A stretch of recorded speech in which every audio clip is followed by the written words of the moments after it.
El polvo del camino es levantaba como una maldición sobre la caravana de esclavos que atravesaba las tierras heridas de Veracruz en el verano de 1748. Entre los cuerpos encadenados, una niña de 13 años observaba todo con ojos que no loraban.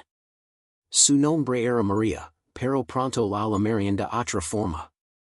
Las cicatrices recientes en su espalda ensangraban bajo el vestido rasgado, recordatorio del castigo recibido en el barco que la trajo desde las costas de África.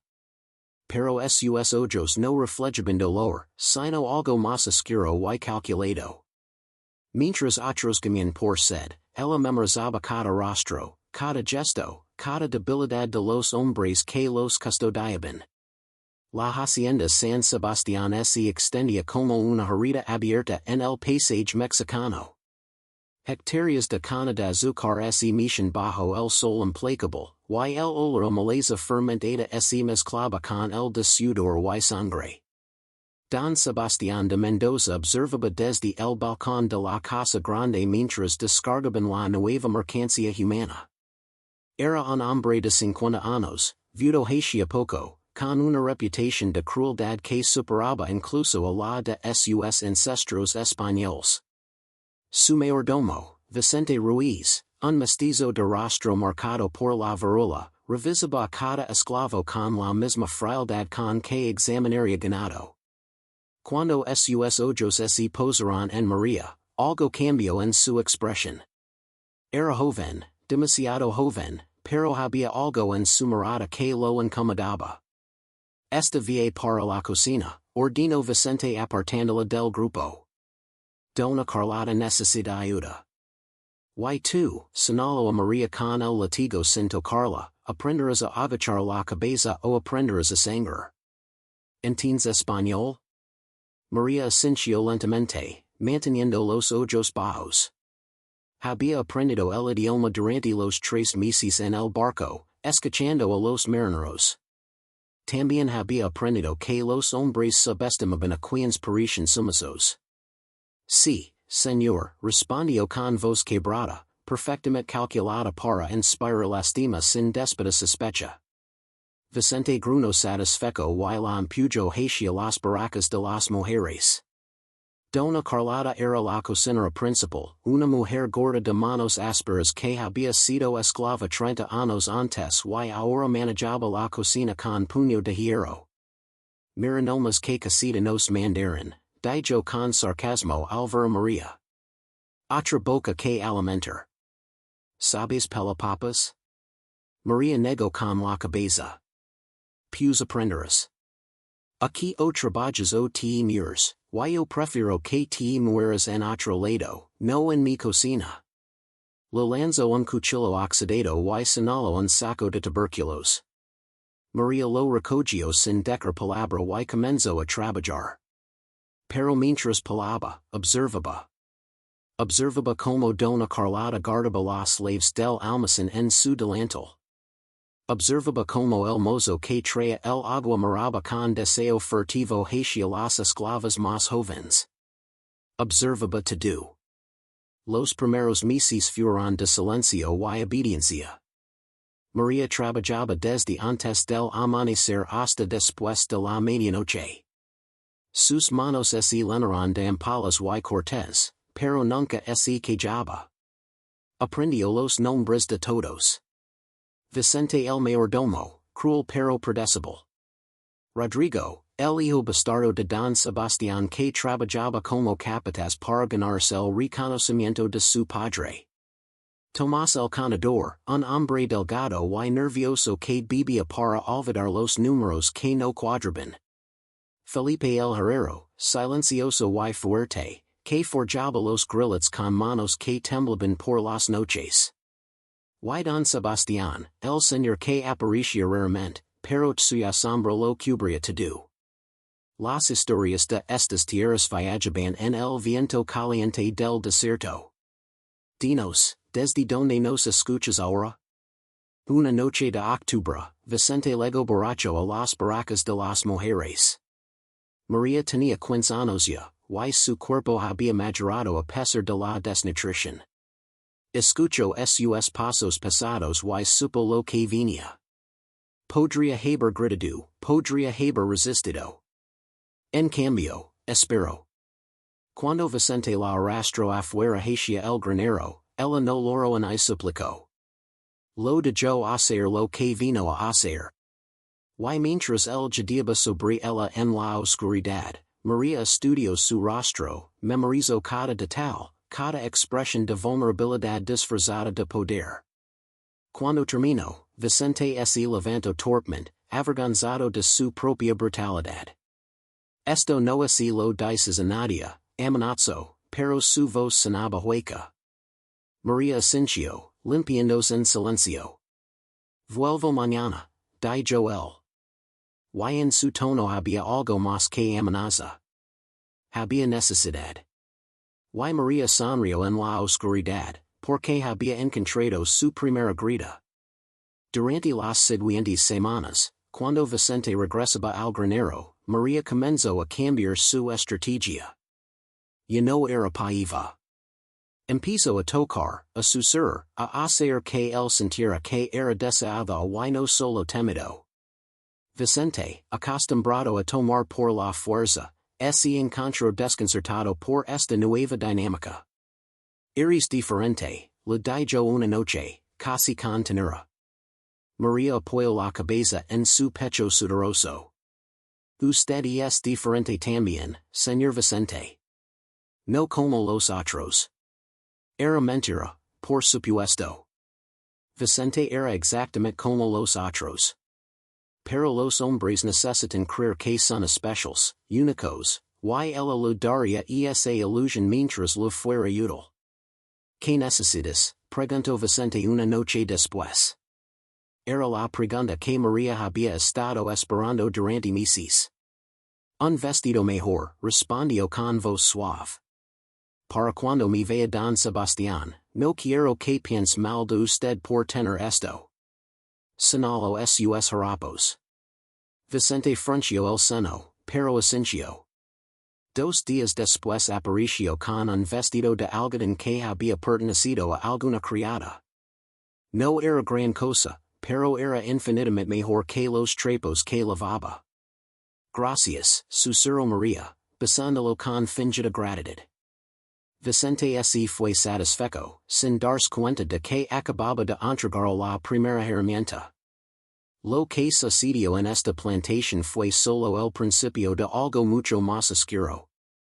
Si quieres conocer hasta donde puede llegar la sed de venganza nacida en la esclavitud, suscribid al canal y activa la campanita para descubrir cómo María convirtió a cada verdugo en su peón sin que ninguno suspectara hasta que ya fue demasiado tarde. Pero el vestido era solo el comienzo.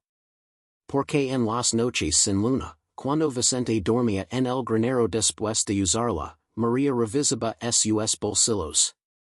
Encontró laves, monedas, papels. Aprendió donde guardaba Don Sebastián sus documentos más importantes. Aprendió que días legaban los cargamentos de azúcar y cuánto se pagaba por ellos. Aprendió los secretos que Vicente creía que nadie conocía, y guardó cada información como quien guarda balas para una guerra que aún no había comenzado. Una mañana, Rodrigo, el hijo bastardo de Don Sebastián, la vio cruzando el patio con el vestido nuevo. Su mirada fue de un hambre diferente. Rodrigo de Mendoza tenía 28 años y toda la amargura de un hombre que nunca sería legitimado. Su madre había sido una indígena que trabajó en la casa grande y murió en el parto. Don Sebastián lo reconoció lo suficiente para dar el trabajo como capataz, pero no lo suficiente para dar su apellido completo. Rodrigo compensaba ese rechazo con crueldad hacia los esclavos, como si castigándolos pudiera borrar la parte de sí mismo que también era propiedad. Pero cuando vio a María ese día, algo en él se rompió. No era solo deseo. Era reconocimiento. En sus ojos vio el mismo desprecio silencioso que él sentía por su padre. María sabía que Rodrigo la observaba. Lo había sabido durante semanas, pero espero el momento correcto para permitir el contacto. Una tarde, mientras lavaba agua los corredores de cana, fingió tropezar cerca de donde Rodrigo supervisaba el trabajo. El cántaro se rompió, el agua se derramó sobre el polvo caliente. Rodrigo se acercó furioso. Estúpida, ¿sabes cuánto cuesta traer agua hasta aquí? María mantuvo la cabeza agachada, pero dejó que un mechón de cabello cayera sobre su rostro, creando una imagen de vulnerabilidad calculada. Perdón, señor Rodrigo. Castigame si es necesario. El tono de su voz, suave y sumiso, hizo que la furia de Rodrigo se transformara en otra cosa. Ven conmigo, ordino, agarrándola del brazo. La levo hacia el cobertizo de herramientas, lejos de las miradas curiosas. Una vez dentro, la empujó contra la pared. ¿Sabes lo que hago con los que me desobedecen? María negó con la cabeza, pero sus ojos lo desafiaron sutilmente. Era un equilibrio perfecto entre sumisión y rebeldía, diseñado para provocar exactamente la reacción que necesitaba. Rodrigo la besó con brutalidad, y María respondió. No con pasión, sino con la precisión de una actriz que conoce su papel. Cuando él se apartó, respirando agitadamente, ella susurró, nunca había sentido esto, señor. Era exactamente lo que Rodrigo necesitaba escuchar. A diferencia de Vicente, que la visitaba por pura lujuria, Rodrigo la buscaba por algo más profundo y peligroso, necesidad emocional. Mi padre nunca me ha visto, confieso una noche mientras yacen en el cobertizo después de uno de sus encuentros. Soy invisible para él. Menos que los caballos que monta. María acarició su pecho con fingida ternura. Yo te vio, Rodrigo. Te vio más que ningún otro hombre aquí. No era cierto, por supuesto. Veía a todos con la misma claridad despiadada. Pero Rodrigo quería creer que era especial para alguien, aunque fuera para una esclava, y esa necesidad lo hacía manipulable. ¿Qué pasaría si tu padre supiera de nosotros? Preguntó María una vez, con aparente inocencia. Rodrigo se tensó. Mi materia. O ti materia ti. Probablemente a ambos. María asintió, pensativa. Entonces debemos ser cuidadosos. Muy cuidadosos.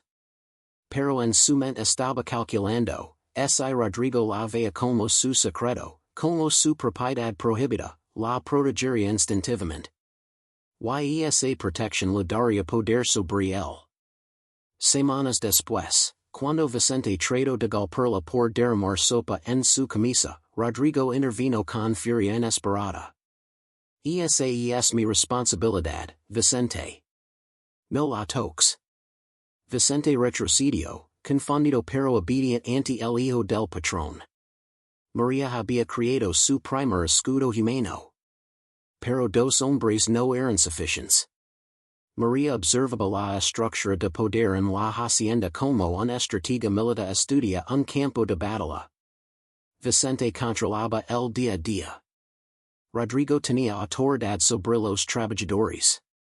Pero había dos países más cruciales, Tomás el contador, que manejaba las finanzas, y Felipe el herrero, que fabricaba las cadenas que los mantenían prisioneros. Sin esos dos, su red estaría incompleta. Decidió que Tomás sería el siguiente. Tomás García era un español de segunda generación, delgado y nervioso, que bebía ron cada noche para acalar su conciencia. Manejaba los libros de contabilidad de Don Sebastián y sabía que los números estaban manipulados. El patrón robaba la corona, subvalorando la producción para pagar menos impuestos. Tomás era cómplice, pero el peso de ese secreto lo estaba matando lentamente. María comenzó a visitarlo bajo el pretexto de levar café mientras trabajaba en su oficina por las noches. Al principio, Tomás apenas la notaba, concentrado en sus columnas de números y su botella. Pero María era paciente. ¿Por qué bebe tanto, señor Tomás? Preguntó una noche con genuina curiosidad en su voz. Tomás la miró sorprendido. Nadie le hacía preguntas personales. Los esclavos no hacen preguntas. ¿Por qué los números nunca cuadran? Respondió con amargura. Y cuando uno miente en los números, miente sobre todo. María se sentó en el suelo cerca de él, no demasiado cerca para parecer atrevida, pero lo suficiente para establecer intimidad. Yo también miento, confieso suavemente. Finjo que no me duele lo que me hacen. Finjo que no siento nada. A veces pienso que me volveré loca si sigo fingiendo. Era la primera vez que mostraba vulnerabilidad real, y Tomás respondió a ella como una flor al agua. Durante las siguientes semanas, Tomás empezó a hablar con María sobre sus miedos, sus secretos, la corrupción que presenciaba. Y una noche, borracho y solitario, la tocó con manos temblorosas. María no se apartó. Lo dejó desahogar no solo su lujuria, sino su culpa, su miedo, su necesidad de confesión. Eres la única que me entiende, murmuró Tomás después, llorando contra su hombro. La única. María acarició su cabello con ternura fabricada. Y nunca te juzgar, Tomás. Nunca. Pero en su mente estaba archivando cada secreto que él revelaba, las cuentas falsas, las fechas de los envíos de oro, los sobornos a funcionarios coloniales. Información que algún día valdría más que su peso en plata. Felipe el herrero fue el más difícil. Era un hombre taciturno de 40 años, esclavo también, pero con un oficio que lo elevaba ligeramente sobre los otros. Forjaba los grilletes y las herramientas, y su silencio era legendario.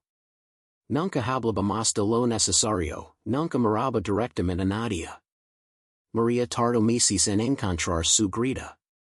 La encontró una noche cuando lo vio en la capilla abandonada de la hacienda, arrodillado frente a un crucifijo roto, llorando en silencio. Se acercó sin hacer ruido. ¿Por qué lloras, Felipe? Él se sobresaltó, limpiándose las lágrimas con vergüenza. Hais cosas malas. Cosas que Dios no puede perdonar. María se sentó a su lado. ¿Qué cosas? Felipe negó con la cabeza. Los grilletes que forjó atrapan a niños, a mujeres, a hombres que nunca hicieron nada malo excepto nacer con la piel equivocada. Mis manos son las manos del diablo. María tomó una de esas manos enormes entre las suyas. Tus manos también podrían liberarnos. Si quisieras. Felipe la miró con miedo súbito. No hables así. Nos matarían. María asintió. Tienes razón. Pero a veces pienso que morir libre es mejor que vivir encadenado. ¿Tú no?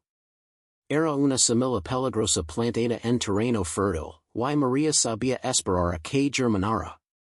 Cuando Felipe finalmente la buscó una noche en las barracas, no fue por lujuria, sino por desesperación espiritual. Pero María lo dio ambas cosas, y con ella selló su lealtad. Para el verano de 1751, María tenía 18 años y la hacienda San Sebastián funcionaba con una dinámica subterránea que solo ella comprendía completamente. Vicente la protegía creyendo que era su amante secreta. Rodrigo la defendía pensando que le pertenecía a él. Tomás le confiaba secretos financieros que podrían destruir a Don Sebastián.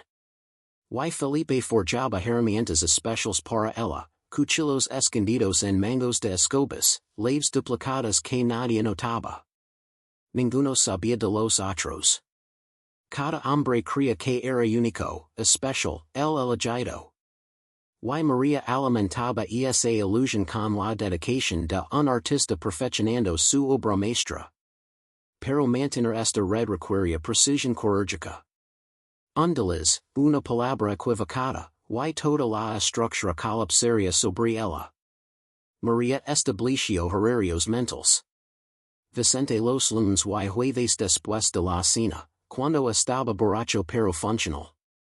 Rodrigo los miércoles y sábados, cuando supervisaba las guardias nocturnas y podía escabularse al cobertizo. Tomás los martes por la noche mientras trabajaba en su oficina. Felipe los domingos en la capilla abandonada, cuando todos dormían la resaca del único día de descanso. Era un ballet siniestro de carne, mentiras y manipulación, coreografiado con precisión inhumana. Dona Carlota fue la primera en sospechar. Esa muchacha se mueve como sombra, comentó una mañana mientras preparaban el desayuno. Aparece donde no la llaman, desaparece cuando la buscan. Y los hombres la miran diferente, como si ella fuera el patrón y no Don Sebastián. María escuchó el comentario desde el almacén y supo que Dona Carlota representaba un peligro. Pero no el tipo de peligro que se resuelve con seducción. Dona Carlota no sencha atracción hacia nadie, solo lealtad a su posición de poder. María necesitaba otra estrategia. La oportunidad llegó cuando Dona Carlota enfermó con fiebre alta. María se ofreció voluntariamente para cuidarla, trayendo el caldo y panos fríos durante 3 días. Al principio la cocinera desconfiaba, pero el delirio la debilitó y las atenciones constantes de María ablandaron su dureza. ¿Por qué me ayudas?, preguntó Dona Carlota en un momento de lucidez. Sabes que no te quiero. María sonrió con tristeza genuina. Porque usted es la única mujer aquí que no me trata como basura. Me trata como nada. Y nada es mejor que desprecio. Era una mentira perfecta porque contenía suficient verdad para ser creíble. Cuando Dona Carlota se recuperó, su hostilidad hacia María había disminuido a mera indiferencia. No era amistad, pero era suficiente. Don Sebastián, mientras tanto, había permanecido ausente de la narrativa de María. No por falta de interés de su parte, sino porque ella sabía que el señor de la hacienda era la paisa final, la que no podía moverse hasta que todas las otras estuvieran perfectamente posicionadas. Pero el destino aceleró sus planes de manera inesperada. En noviembre de 1751, Don Sebastián regresó de Ciudad de México con noticias. Había arreglado un matrimonio con la hija de un comerciante español, una forma de consolidar su posición económica. La boda sería en primavera. María escuchó la noticia con expresión neutra, pero por dentro sus cálculos se aceleraron. Si Don Sebastián se casaba, su acceso a él se complicaría infinitamente. Necesitaba que Don Sebastián la notara, pero no de la forma vulgar en que lo hacían sus subordinados. Necesitaba parecer diferente, inalcanzable, un misterio que despertara su curiosidad. María comenzó a cambiar sutilmente su comportamiento cuando sabía que el patrón estaba cerca. Y no agachaba la cabeza con la sumisión exagerada de las otras esclavas. Mantenía la mirada baja, sí, pero con una dignidad que sugería resistencia interior. Cuando servía la cena en la casa grande, sus movimientos eran gracios, casi aristocráticos. Y cuando Don Sebastián la miraba, ella sostenía su mirada un segundo más de lo apropiado antes de apartarla. ¿Quién es esa muchacha?, preguntó Don Sebastián una noche a Vicente. El mayordomo sintió un escalofrío de posesividad celosa. Es María, señor. Trabaja en la cocina. Llegó hace 3 años. Don Sebastián asintió, pensativo. Hay algo en ella. Algo diferente. Vicente tragó saliva. Es una esclava como cualquier otra, señor. Nada especial. Pero la semilla estaba plantada. Don Sebastián comenzó a notar a María con más frecuencia, observar como los otros hombres la trataban con una deferencia sutil que no mostraban a las demás esclavas. Su curiosidad se transformó en interés, y el interés en obsesión lenta. Una noche, Don Sebastián mandó llamar a María a su despacho. Vicente transmitió la orden con rostro petrio, sabiendo lo que probablemente significaba pero impotent para impedirlo. María subió las escaleras de la casa grande con el corazón acelerado, pero la expresión serena. Era el momento que había estado esperando durante años, pero que necesitaba manejar con perfección absoluta. Entró al despacho y cerró la puerta tras ella. Don Sebastián estaba sentado tras su escritorio de caoba, iluminado por velas. Acercate, ordenó. María obedeció, deteniéndose distancia respetuosa. ¿Sabes por qué te mandé llamar? No, señor, respondió María con voz suave. Don Sebastián se levantó y caminó a su alrededor, estudiándola. Eres diferente a las otras. Hay inteligencia en tus ojos. Calculó. Me recuerdas a alguien que conocí hace tiempo. María esperó sin decir nada. El silencio era a veces más poderoso que las palabras. Esa persona me traicionó, continuó Don Sebastián. Me robó una fortuna y huyó a España. Desde entonces desconfío de las personas inteligentes, especialmente si son esclavos. Se detuvo frente a ella. ¿Me traicionarías tú, María? Ella lo miró directamente a los ojos, algo que ninguna esclava se atrevía a hacer. No, señor. Porque usted ya tiene todo el poder. No necesito traicionarlo. Solo necesito sobrevivir. Don Sebastián sonrió, una expresión sin humor. Honesta. Eso también es raro. Extendió la mano y tocó su mejilla. María no se apartó y se inclinó hacia él. Permaneció completamente inmóvil, mostrando un rechazo a la invitación. Era un equilibrio perfecto que enloqueció a los hombres acostumbrados a la sumisión o la resistencia. Puede ser, dijo finalmente Don Sebastián. Pero volverás mañana a la misma hora.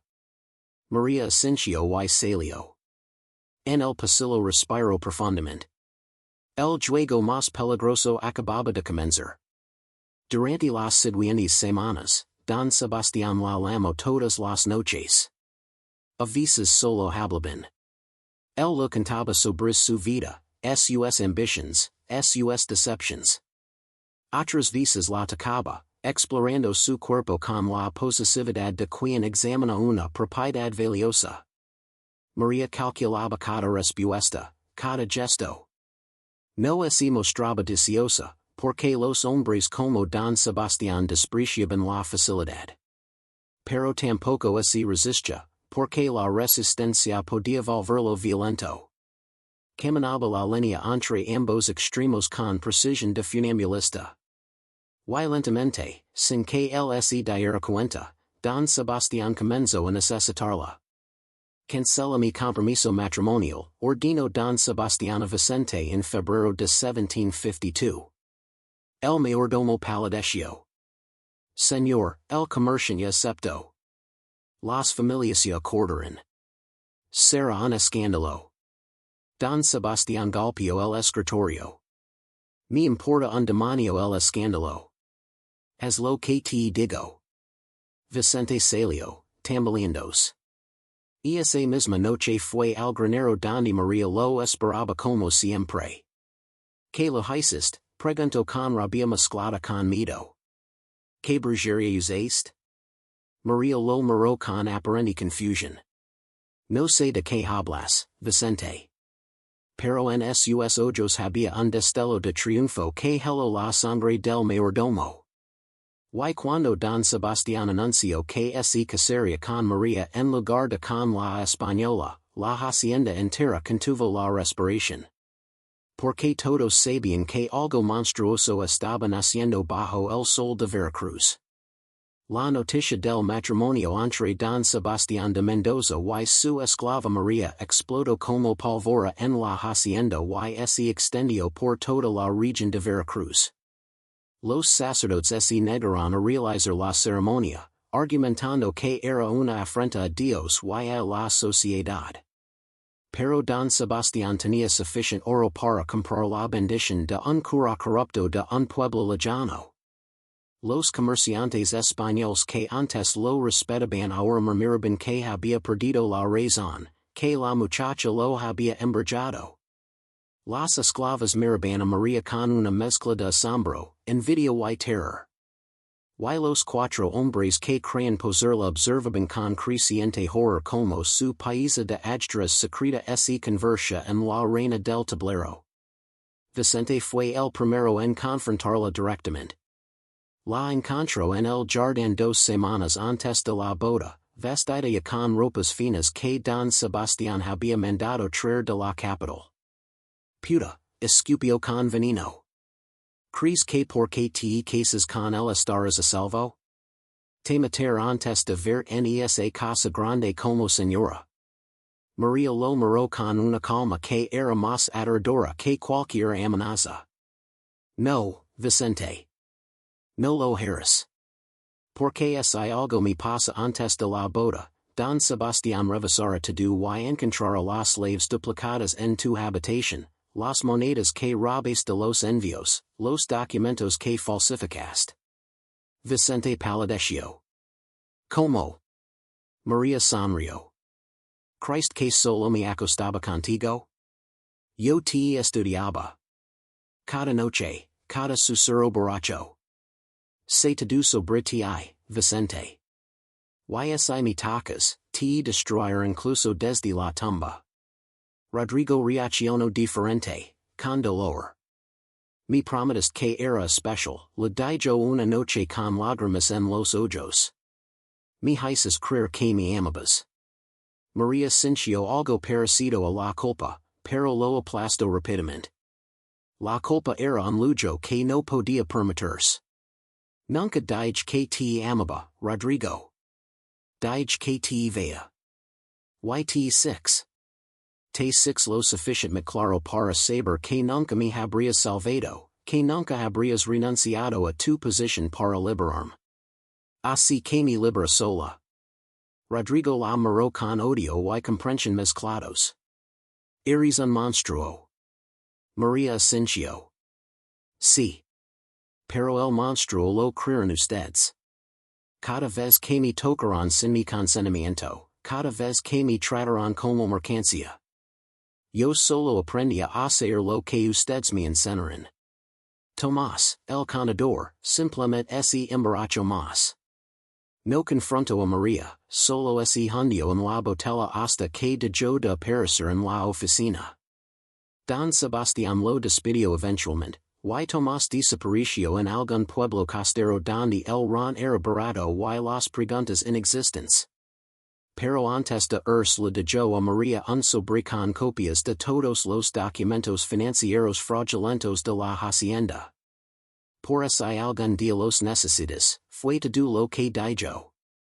María guardó el sobre en un lugar seguro, sabiendo que esos papeles valían más que su peso en oro.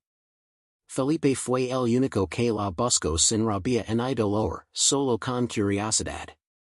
Esto era lo que planeabas desde el principio, preguntó en la capilla en su último encuentro. María consideró mentir, pero decidió que Felipe merecía la verdad. No al principio. Al principio solo quería sobrevivir un día más. Pero cada día que sobrevivía me daba cuenta de que podía hacer más que existir. Podía cambiar las reglas. Felipe asintió lentamente. ¿Y ahora qué? ¿Qué harás cuando seas la señora? María lo miró con intensidad. Cambiar todo. Cada esclavo en esta hacienda será libre. Cada cuenta será saldada. Y cada hombre que me tocó sin mi consentimiento pagará el precio. Felipe sonrió con tristeza. Entonces no iris un monstruo. Iris justicia. La boda se celebró el 15 de marzo de 1752 en la capilla de la hacienda que había sido limpiada y decorada aperturadamente. Don Sebastián había invitado a algunos conocidos, pero la mayoría declinaron la invitación. Los esclavos fueron obligados a asistir, formando una audiencia silenciosa y tensa. María camino hacia el altar vestida de blanco, un color que parecía obsceno sobre su piel marcada por cicatrices. Don Sebastián la esperaba con una expresión de posesividad triunfante. El cura murmuró las palabras rituales con disgusto barely disimulado. Y cuando finalmente declaró a María y Sebastián marido y mujer, el silencio que siguió fue denso como plomo fundido. La noche de bodas fue una representación teatral de intimidad. Don Sebastián, embriagado por el vino y la victoria, tomó a María con la brutalidad de siempre, pero ahora creyendo que era su derecho marital en lugar de su derecho como amo. María lo dejó hacer, como siempre, pero esta vez sin finger placer. Y no necesitaba esa farsa. Cuando Don Sebastián finalmente se durmió, María se levantó y caminó por la habitación que ahora era suya. Tocó las cortinas de terciopelo, los muebles de caoba, las alfombras persas. Todo lo que había sido símbolo de su aprehensión ahora estaba bajo su control. Y sonrió en la oscuridad, una sonrisa sin alegría. Solo satisfacción fría. Pero su plan real apenas comenzaba. Como esposa de Don Sebastián, María tenía acceso a todo, las finanzas, los documentos legales, las comunicaciones con otros hacendados y funcionarios coloniales. Durante los primeros meses de matrimonio, se comportó como la esposa sumisa y devota. Aprendió a leer mejor, estudiando los libros de contabilidad cuando Don Sebastián estaba ausente. Memorizó nombres, fechas, transactions. Y comenzó a hacer cambios sutiles, un número alterado aquí, una fecha modificada allá. Nada que despertara sospechas inmediatas, pero cambios que eventualmente revelarían el alcance de la corrupción de Don Sebastián. También comenzó a tratar diferente a los esclavos. No los liberó abiertamente, porque eso habría provocado la furia de Don Sebastián y puesto en peligro todo. Pero mejoró sus conditions, más comida, menos castigos, periodos de descanso. Los esclavos la miraban con una mezcla de gratitud y confusión. No entendían por qué esta mujer que había sido una de ellos ahora los ayudaba desde su posición de poder. Solo Dona Carlota parecía comprender. Está preparando algo, murmuró a las otras cocineras. Algo grande.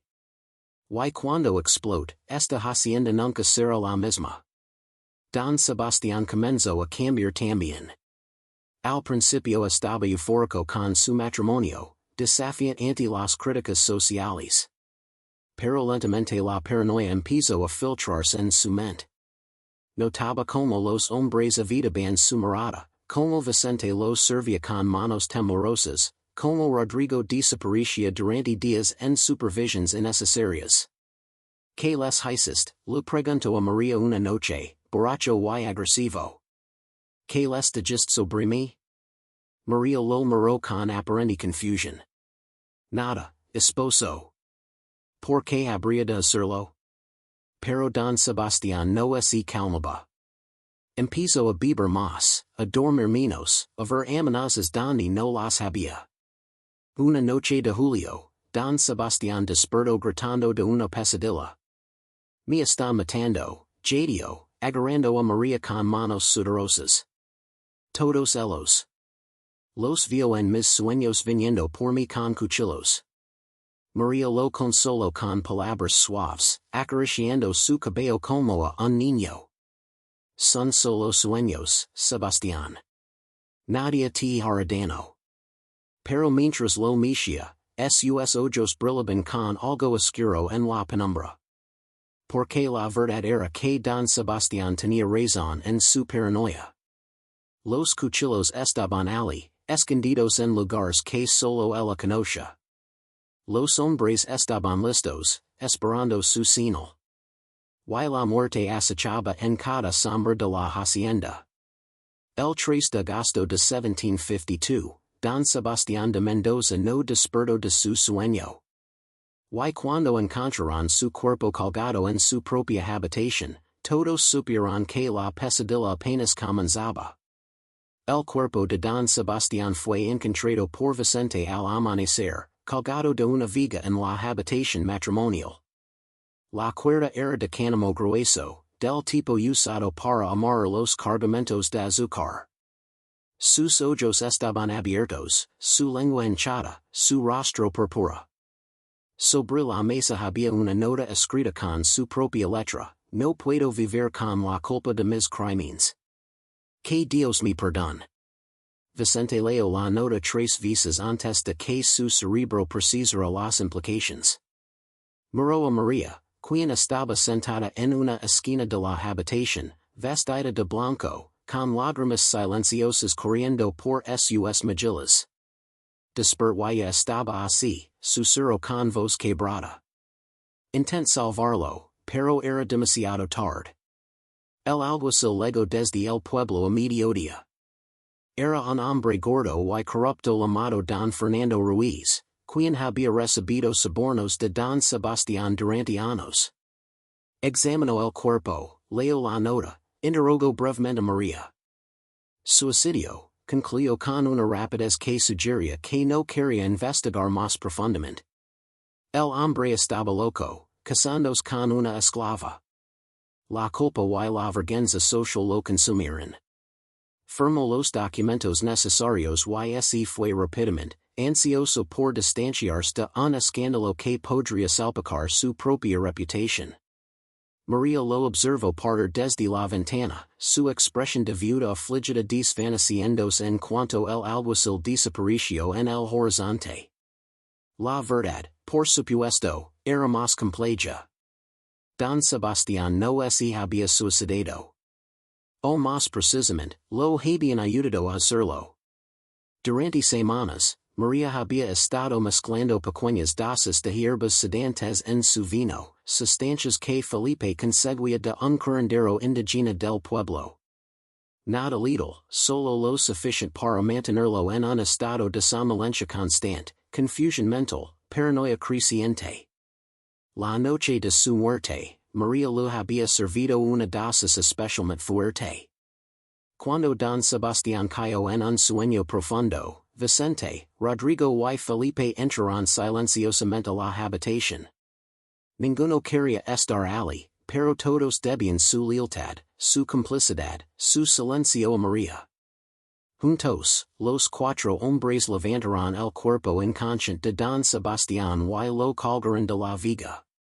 Rodrigo ató el nudo, sus manos temblando violentamente.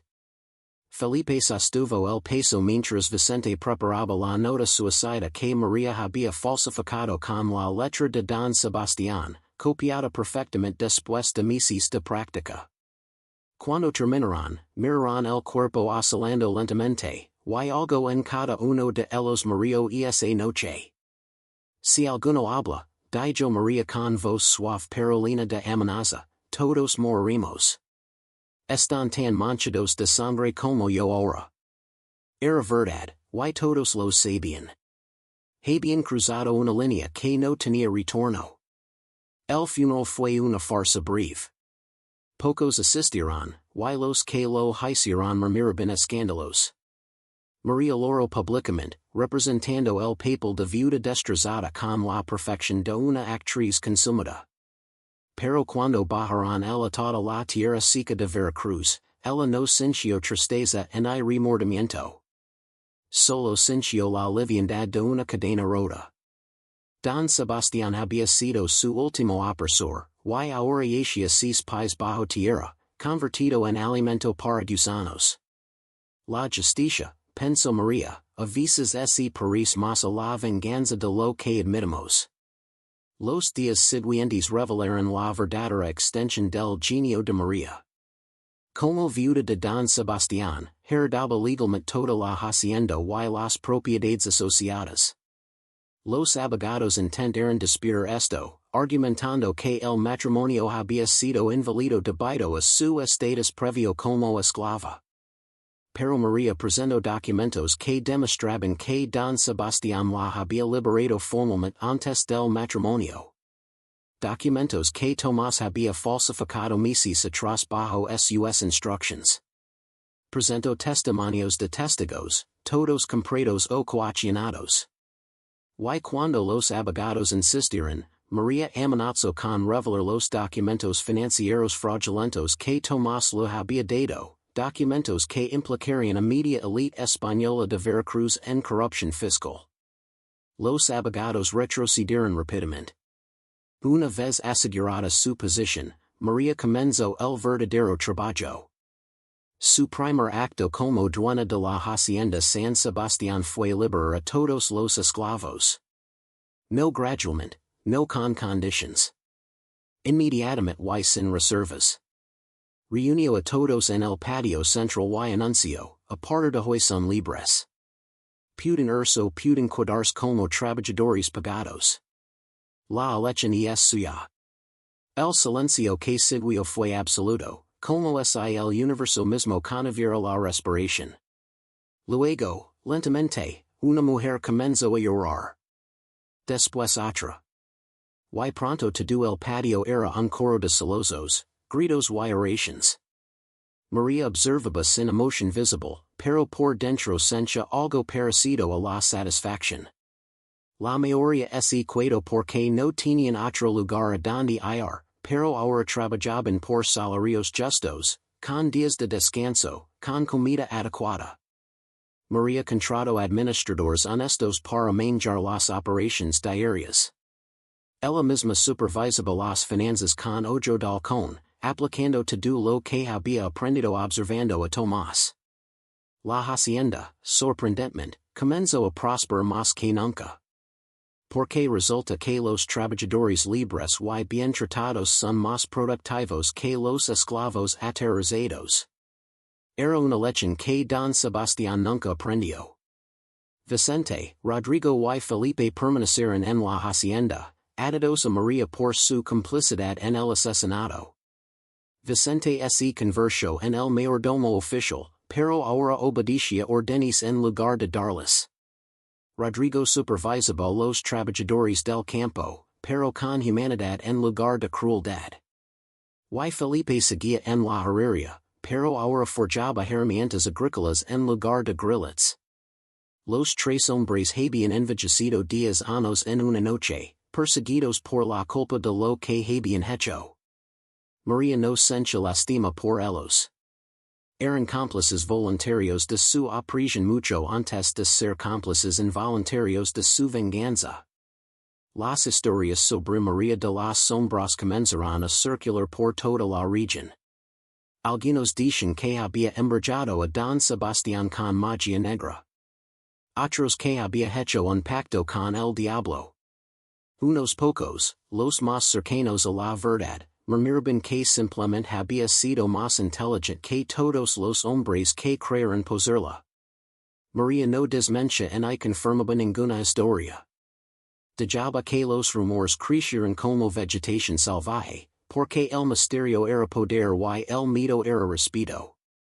Años después, cuando María tenía 35 años, visitantes ocasionales llegaban a la hacienda San Sebastián con curiosidad o negocios.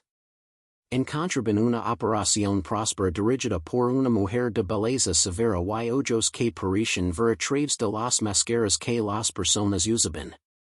Algunos intentaban encorajarla, creyendo que una viuda rica sería fácil de manipular. Descubrían rápidamente su error. María nunca se casó de nuevo. No necesitaba ni quería otro hombre. Había aprendido que el matrimonio era solo otra forma de esclavitud disfrazada con palabras bonitas.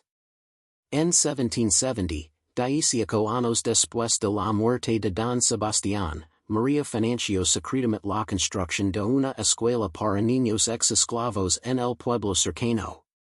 No puso su nombre en el edificio, no buscó reconocimiento.